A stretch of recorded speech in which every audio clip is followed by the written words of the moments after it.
Historia del espionaje. Episodio 1.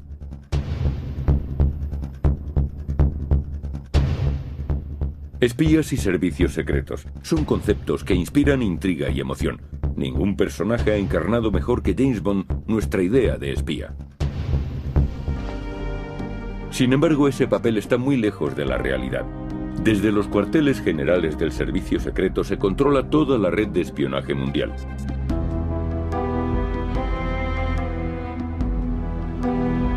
En el siglo XX, tras las dos guerras mundiales, la lucha por el poder entre Estados Unidos y la Unión Soviética marcó el apogeo del espionaje político.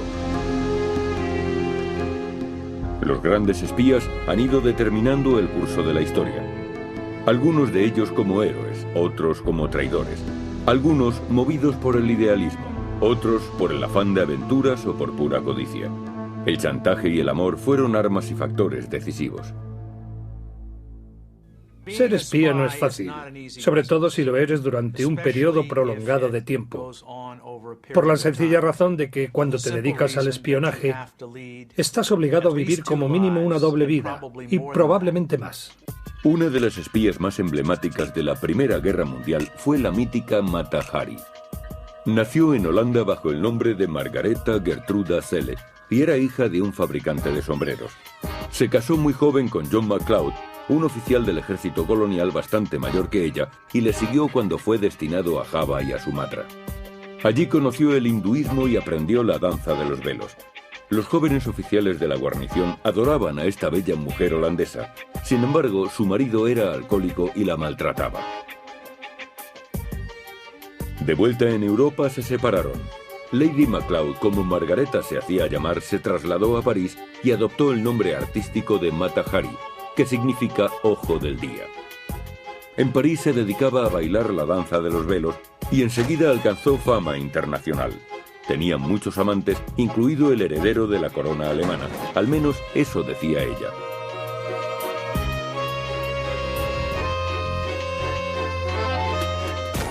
Cuando estalló la Primera Guerra Mundial, Mata Hari estaba en Berlín. Se dice que el servicio secreto alemán le ofreció una cuantiosa suma por espiar para ellos. Pero de vuelta en París, también despertó el interés del servicio secreto francés. Mata Hari se vio inmersa en la desagradable situación que supone ser utilizada como espía por dos bandos, Alemania y Francia. Esta desafortunada mujer quedó atrapada entre dos fuegos. Pero Mata Hari estaba dispuesta a arriesgarse con tal de no abandonar su lujoso estilo de vida. Utilizaba sus giras y su estrecha relación con oficiales de alto rango para recabar información y venderla a uno u otro bando por un precio muy elevado. Pero el 17 de febrero de 1917 fue desenmascarada por los franceses. La acusaron de alta traición. Existía un miedo lógico a los espías y a la traición, y Mata Hari cayó víctima de esta circunstancia. Los agentes de contrainteligencia están sometidos a mucha presión y deben mostrar lealtad y eficacia. Pero ella no era precisamente el prototipo de rectitud moral, teniendo en cuenta los principios de la época. Su juicio, presidido por un tribunal militar, fue una farsa. Se mostró a Mata Hari como una mujer sin escrúpulos que utilizaba a los hombres. Eso encajaba con el concepto de espía cortesana.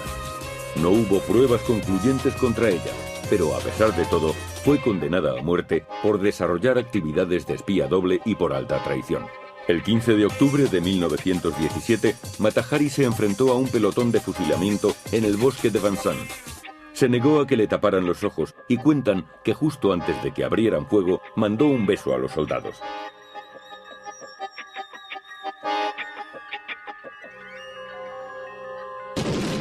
La Primera Guerra Mundial supuso un gran desgaste para Europa y se cobró la vida de 20 millones de personas.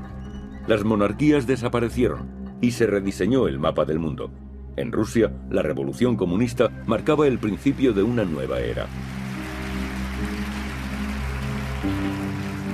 Las privaciones de los años 30 llevaron la dictadura al poder. Hitler en Alemania y Stalin en Rusia. Se preparaba una nueva guerra. Después de invadir Polonia, Bélgica y Francia, Hitler pretendía atacar la Unión Soviética. Pero Stalin fue advertido de sus planes. Desde Japón, su espía más prestigioso, Richard Sorge, le facilitó la fecha exacta del ataque. Sin embargo, Stalin no lo creyó. Pensó que Sorge, al ser alemán, era agente doble. Durante la Primera Guerra Mundial, postrado en una cama del hospital, Sorge leyó las obras de Marx y Engels. Más tarde, cuando estudiaba ciencias políticas, participó en el motín naval de Kiel. Y terminó uniéndose al Partido Comunista.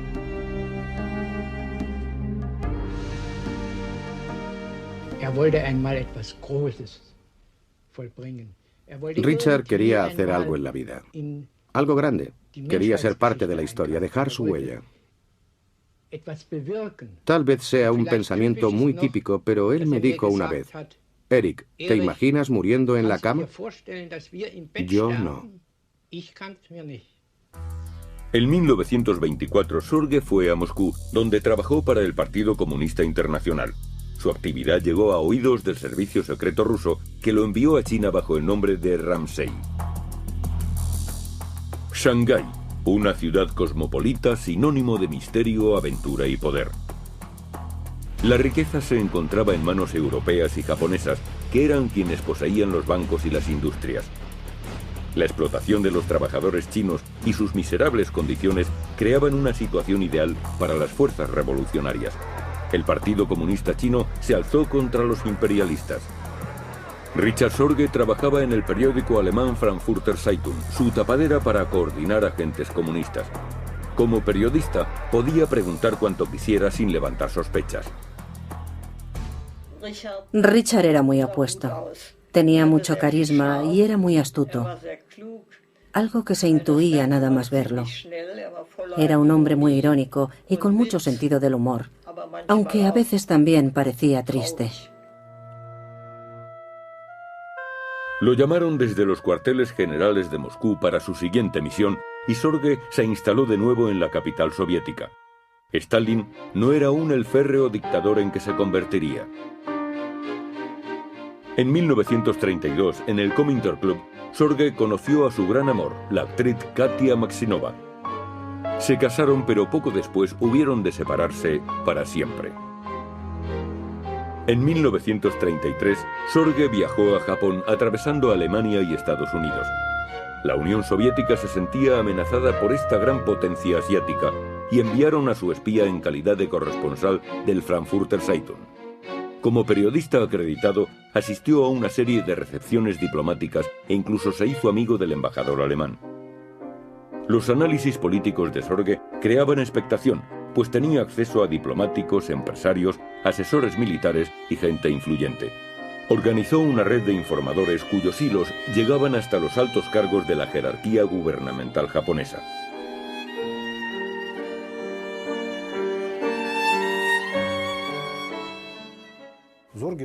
Sorge era un superhombre. Era como James Bond. Le encantaban los coches rápidos y aparentemente tenía numerosas amantes. También era aficionado a la bebida y se metía constantemente en peleas. Era el prototipo del héroe. Y por otro lado, era muy inteligente. Era doctor en filosofía y escribía libros y artículos. Pero acabó llamando demasiado la atención.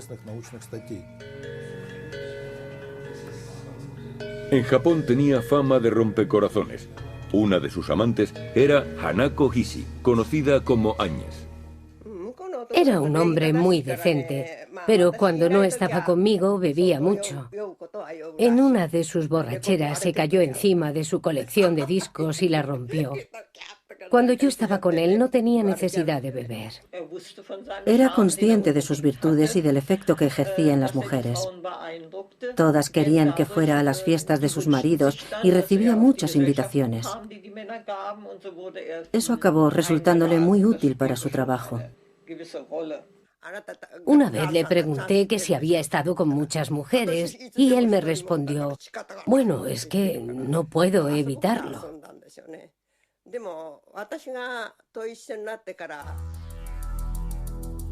Pero a pesar de ser tan amante de las fiestas y de las mujeres, Richard Sorge nunca olvidó su misión.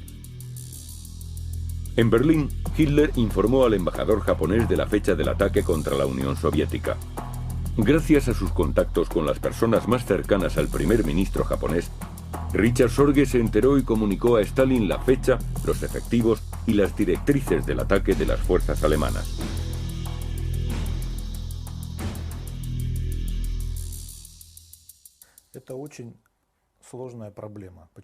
¿Que por qué Stalin no le creyó? Muy sencillo. Tenía miles de informaciones distintas sobre aquella posible fecha. Pero Richard Sorge proporcionó aún más información al Kremlin. En concreto, les comunicó que Japón no atacaría a la Unión Soviética por el este como se creía. El mariscal Zhukov podía, por tanto, retirar sus tropas de Siberia y detener la invasión del ejército alemán, que estaba ya a 25 kilómetros de Moscú. Fue la primera gran derrota de Hitler. Pero la contrainteligencia japonesa había sido alertada y sospechaba de este espía.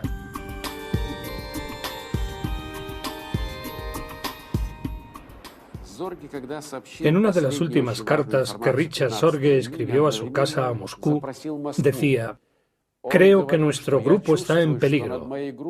Voy a solicitar permiso para volver cuanto antes a Moscú».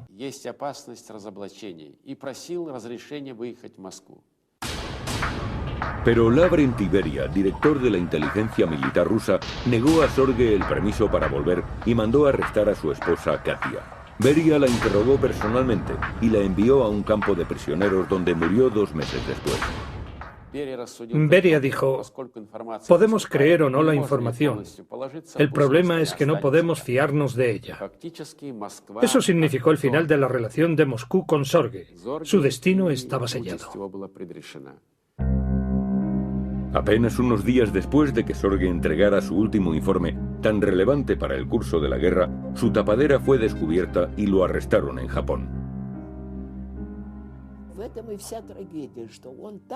Fue una tragedia.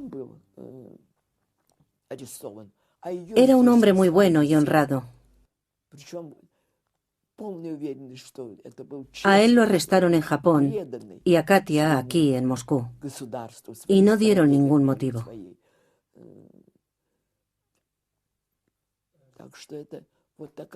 Él fue fiel a su país hasta el final.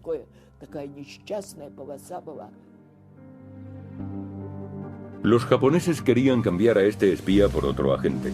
El embajador soviético dijo que jamás había oído hablar de Richard Sorge, y aquello firmó su sentencia de muerte. Con motivo del aniversario de la Revolución de Octubre, el 7 de noviembre de 1944, Richard Sorge fue ahorcado. Los rusos no querían cambiar a Sorge y por eso negaron conocerlo. No fue nada personal. Cayó víctima de la política. En 1945, Stalin no quería tensar las relaciones con Japón.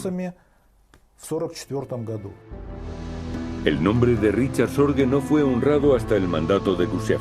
En 1964 se le concedió el título póstumo de Héroe de la Unión Soviética. Sorge reúne 3 cualidades primordiales para un héroe: la ideología, el talento y el intelecto.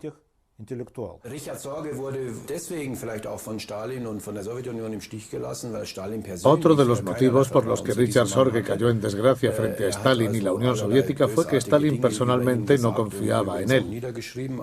Hizo todo tipo de observaciones hostiles contra Sorge, como atestiguan los textos escritos. Así que debemos incluir la actitud de Stalin en la ecuación. Igualmente, Stalin había recibido varios informes sobre el proyecto británico y estadounidense de la bomba atómica, pero tampoco los creyó. En los laboratorios de Los Álamos en Nuevo México, un equipo internacional de científicos trabaja en el desarrollo de la bomba atómica. Entre los investigadores de ese equipo se encontraba el físico nuclear germano-británico Klaus Fuchs, que también era espía.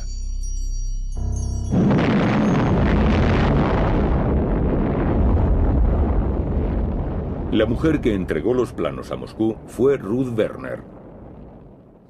Sin duda, Ruth Werner era la mujer espía más importante que jamás ha existido. Fue ella quien pasó los planos secretos del proyecto atómico de Klaus Fuchs a Moscú. Así que podemos decir que su colaboración contribuyó a cambiar la historia del mundo. Nacida en 1907, Ursula Ruth Kuczynski se crió en Berlín. Tenía 5 hermanos y pertenecía a una acomodada familia judía. A los 19 años se convirtió en miembro del Partido Comunista.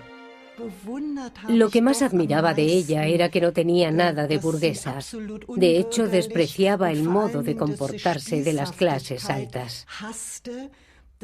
Además, tenía mucho sentido del humor y le gustaba someterse a las circunstancias más difíciles. Se casó con el arquitecto Rolf Hamburger y en 1930 lo acompañó a Shanghái. Ruth era una joven muy comprometida políticamente, por lo que se sentía incómoda alternando con la clase adinerada europea.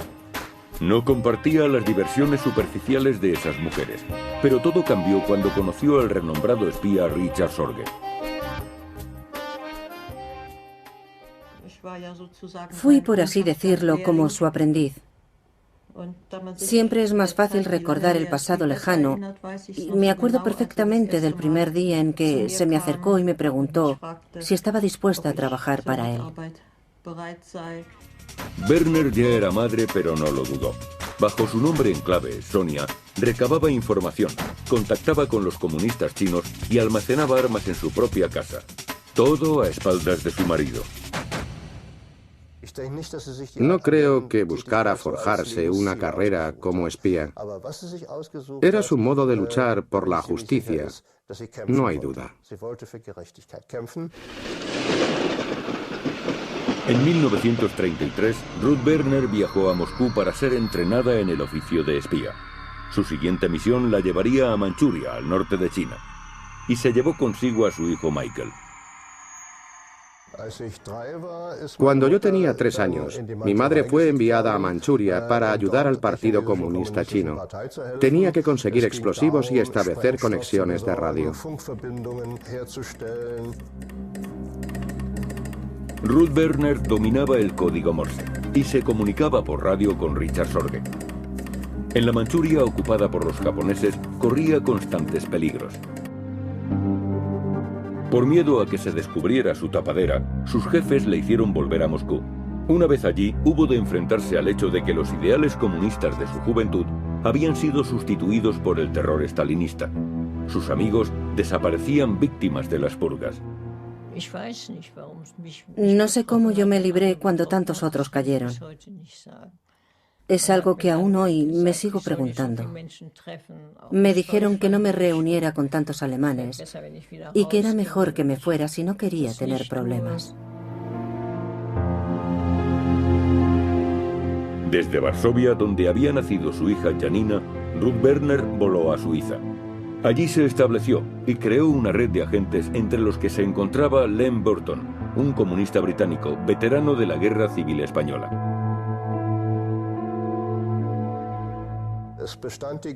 Existía el peligro de que mi madre fuera deportada a Alemania, lo que para ella hubiera significado una muerte segura. Así que se casó con Len para obtener la nacionalidad británica. En 1940, Ruth Werner se trasladó a Inglaterra, su último y más significativo destino. Pude percatarme de que allá donde fuéramos, para ella siempre era imprescindible instalar una antena larguísima. Fue lo que hizo en Polonia y también en Inglaterra. Yo creía que le gustaba escuchar la radio. No tenía ni idea de que trabajara como espía secreta. Mi madre guardaba esos secretos con muchísimo celo. Solo mintió a los cuarteles generales en Moscú cuando se quedó embarazada de mí. Debería haberles informado, pero la habrían obligado a elegir entre el trabajo y el bebé. Ruth Werner supo compaginar su vida laboral con su familia. Estuve en el centro de los acontecimientos políticos, de la Guerra Fría, del desarrollo de la bomba atómica en ambos bandos, y, por supuesto, en ningún momento sospeché nuestra implicación, la implicación directa de mi madre en todo aquello. Ruth Werner y su familia vivían cerca de Oxford. Su contacto más importante era Klaus Fuchs. Nacido en Rüsselsheim en 1911, hijo de un teólogo protestante, Fuchs estudió matemáticas en Kiel. Como activista en el movimiento comunista universitario, tuvo que huir a Gran Bretaña en 1933. A partir de 1941, este experto en física nuclear participó en el proyecto atómico militar. Sus compañeros comunistas le pusieron en contacto con el servicio de inteligencia soviético. Así fue como pasó los planos secretos a Ruth Werner. Inmediatamente me di cuenta de que era una especie de académico o profesor. Carecía de todo sentido práctico y era bastante lento, a pesar de su inteligencia y de su educación. Siempre nos citábamos en el campo y caminábamos cogidos del brazo, como si fuéramos novios. No sabía a qué se dedicaba hasta que me entregó aquel enorme libro. Eso me dio la pista. Los secretos de la investigación revelados por Klaus Fuchs aceleraron varios años el desarrollo de la bomba atómica soviética. En 1949, solo 4 años después que los estadounidenses, los soviéticos hicieron explotar su bomba.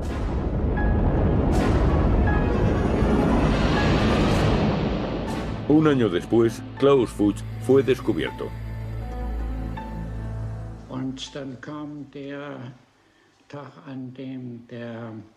Fue entonces cuando el subdirector, el doctor Skinner, que era un buen amigo mío, se acercó y me dijo: Klaus, se han formado ciertas acusaciones contra ti. Si nos garantizas que son falsas, estaremos a tu lado y lucharemos juntos contra la calumnia. Era una situación para la que no estaba preparado. Como espía e informador debía de haberme alegrado, pero como persona me vi enfrentado con el conflicto de las relaciones humanas. Se trataba de un amigo al que apreciaba mostrándome una confianza ciega. Me vine abajo sin remedio. El arresto del espía Klaus Fuchs conmocionó al mundo. Ruth Werner, por el contrario, logró escapar gracias a la suerte y a la precaución. En 1950 se trasladó con su familia a Alemania Oriental y abandonó sus actividades como espía. 20 años fueron suficientes. Quería convertirme en una ciudadana corriente, así que me uní al partido y viví como el resto de la gente. Klaus Fuchs, condenado a 14 años de prisión por espiar para la Unión Soviética, fue perdonado en 1959 y deportado a Alemania Oriental, donde continuó con su carrera como físico nuclear.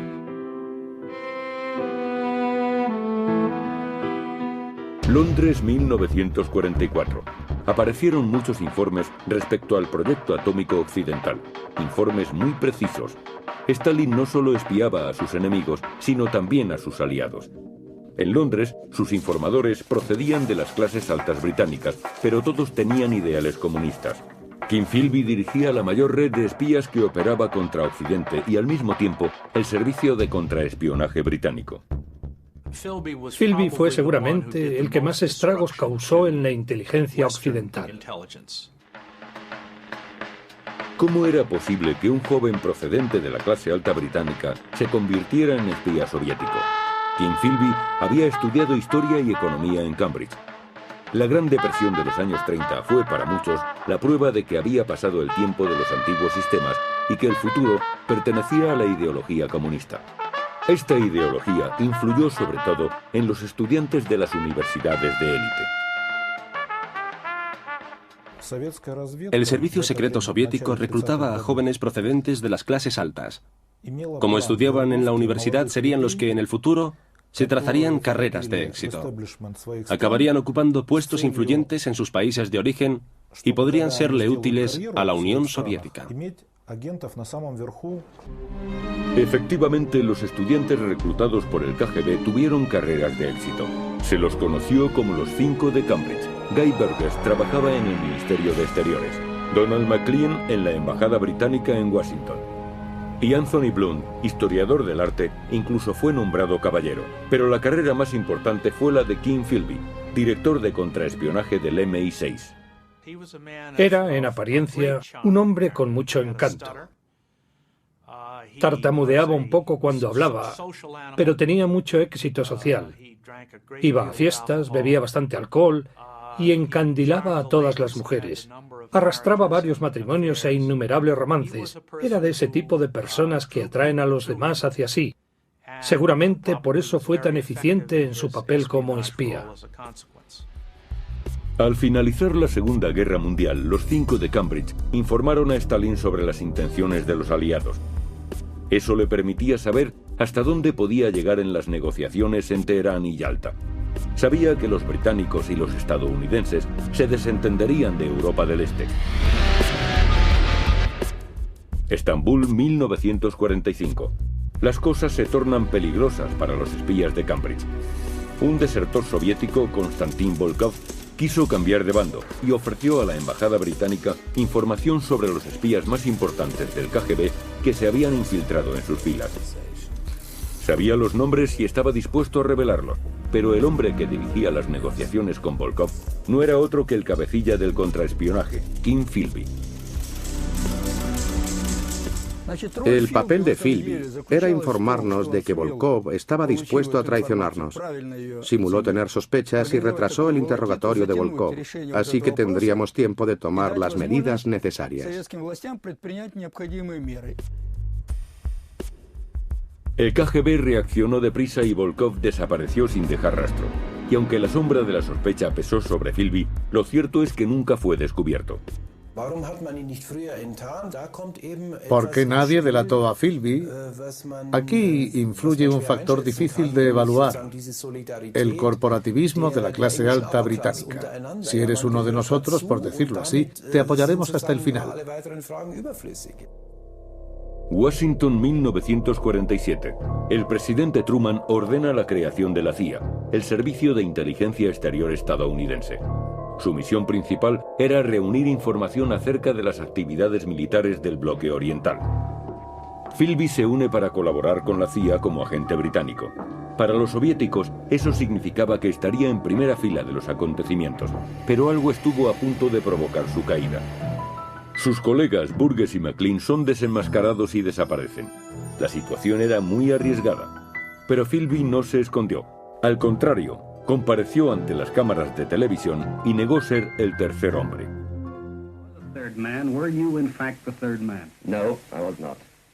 Philby era muy fuerte mentalmente, tenía mucho autocontrol y unos nervios de acero. Pero perdió su puesto y fue despedido. Trabajando ya como periodista, hubo de viajar a Beirut, donde por entonces se concentraban gran cantidad de espías. Aunque estaba siendo vigilado, allí volvió a contactar con el KGB. En esta ocasión fue desenmascarado. Los británicos estaban listos para actuar, pero los rusos fueron más rápidos. Se tomó la decisión de que Philby debía dejar su actividad. Era mejor que se apartase. Su situación era ya demasiado complicada y no solo él corría peligro, nos estaba exponiendo a nosotros. Era el momento de que se retirase en el país para el que había trabajado, la Unión Soviética. Una vez en Moscú, Philby traicionó a más agentes que trabajaban para los británicos. Sus anteriores colegas del servicio secreto británico coincidían en que era un castigo. Pasar sus largos años de retiro en Moscú era el precio que tenía que pagar. Philby murió en Moscú en 1988. Un traidor para los británicos y un héroe para la Unión Soviética. Le fue concedida la Orden de Lenin y recibió sepultura insigne.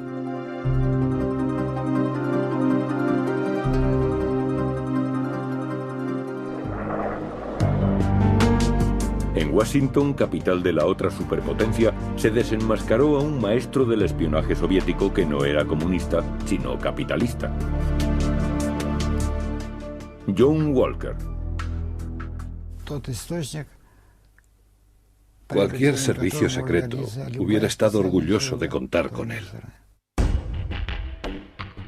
Como oficial de comunicación en la Armada estadounidense, John Walker tenía acceso a los códigos empleados por el ejército. Profundamente endeudado tras su divorcio, Walker necesitaba dinero.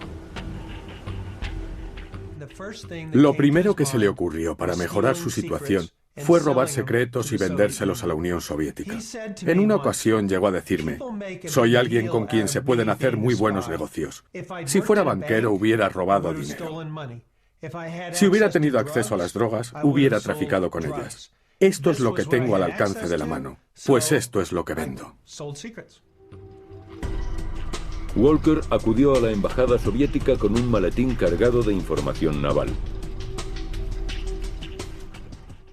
Lo que presentó en la embajada era tan interesante que creímos que eran documentos falsos. Lo comprobamos minuciosamente porque no dábamos crédito, pero era auténtico y tenía un valor incalculable. Walker les proporcionó los últimos códigos y también los planos para programar los codificadores. Durante 17 años, el KGB lo interceptaba y descifraba todo. Los soviéticos sabían qué submarinos salían, cuánta tripulación llevaba, dónde iban y qué armas portaban.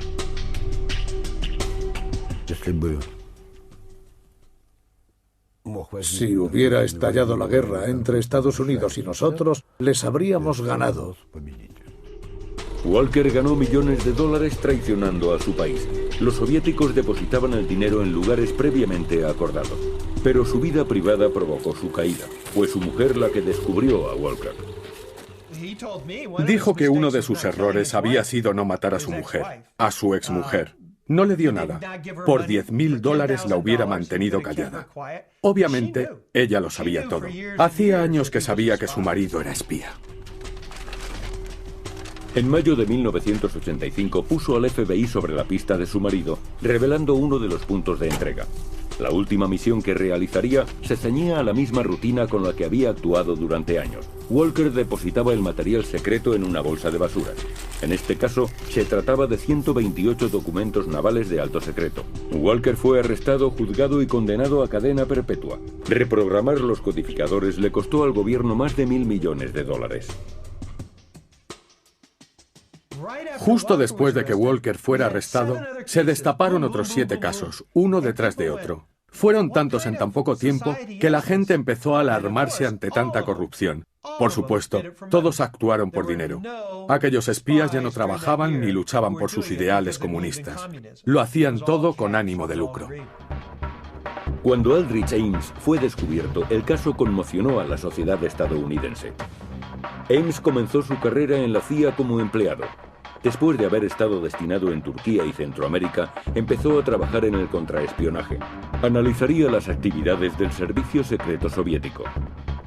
En 1985 se presentó en la embajada soviética en Washington y ofreció información secreta a cambio de dinero. Las razones que me movieron a dar el paso que di en 1985 fueron puramente personales y mundanas. Mis motivos fueron la codicia y la avaricia. Simplemente eso. La mujer de Ames era adicta a las compras y se gastaba casi todo el dinero que él ganaba con el espionaje. Durante casi una década reveló al KGB nombres de agentes que espiaban contra la Unión Soviética y recibió a cambio casi $2,5 millones. En muy poco tiempo, Ames desmanteló toda la red de agentes estadounidenses en la Unión Soviética. Hasta 1994, este doble agente no fue descubierto por el FBI. Lo arrestaron por traicionar a su país.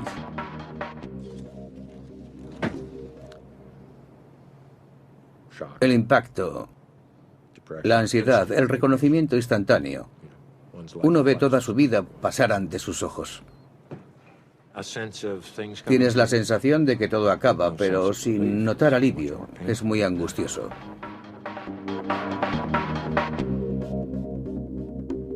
Al menos 10 de los agentes traicionados por Ames fueron ejecutados.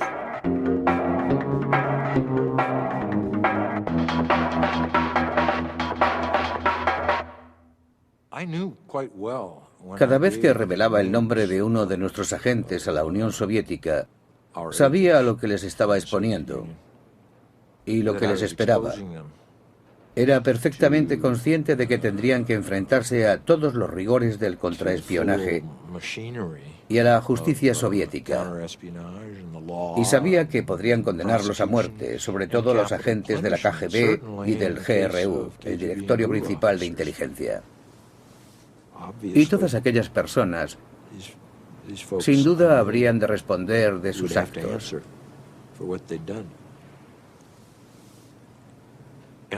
La verdad es que disfrutaba. Incluso me acabaron divirtiendo las reacciones de la gente al respecto. Una de las víctimas de Ames fue Dmitry Polyakov, que fue durante 25 años el espía occidental más eficaz en la Unión Soviética.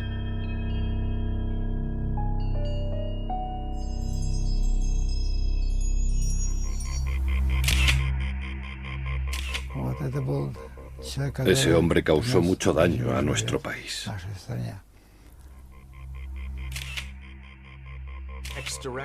El exdirector de Inteligencia Central, Jim Guzley, lo consideraba la joya de la corona del espionaje occidental durante la Guerra Fría. Arruinó las carreras de 1.500 de los nuestros.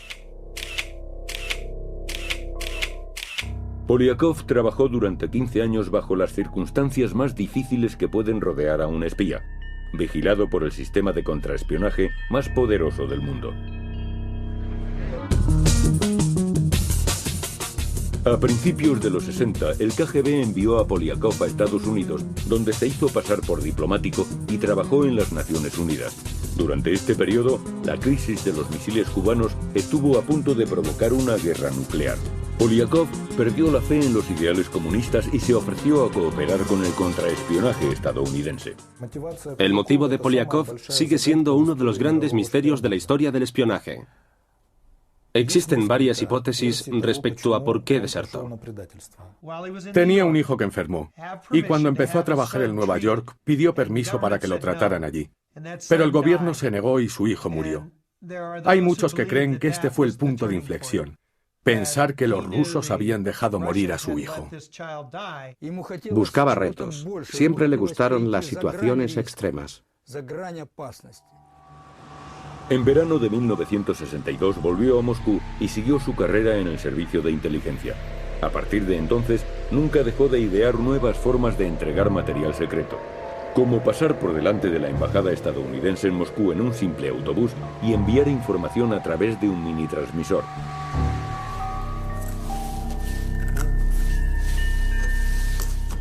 O esconder películas en ladrillos. De camino al trabajo, dejaba los ladrillos en el Parque Gorky. Cada paso estaba calculado.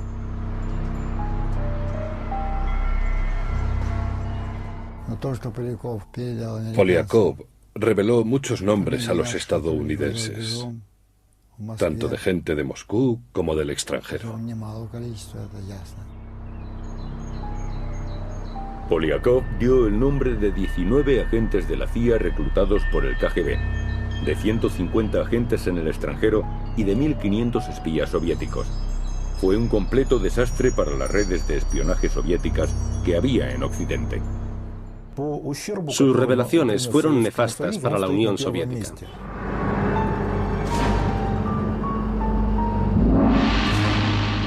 En 1980 los norteamericanos empezaron a temer que el espía fuese desenmascarado y quisieron convencerlo para que se refugiara en Estados Unidos. Polyakov respondió: nací ruso y moriré como tal.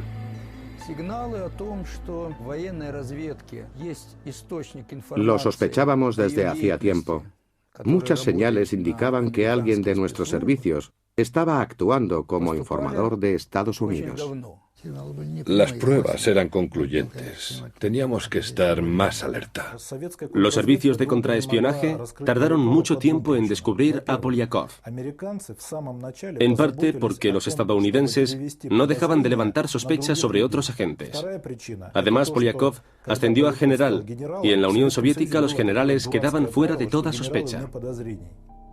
Cuando Polyakov fue desenmascarado, sabía a lo que se enfrentaba.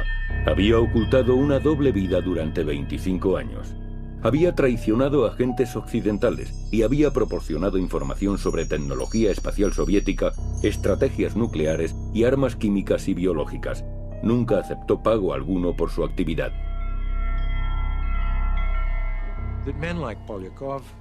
Los hombres como Polyakov no solo daban nombres, también revelaban secretos. Yo hice lo mismo por los motivos que a mí me parecieron adecuados. Yo traicioné los nombres de muchas personas.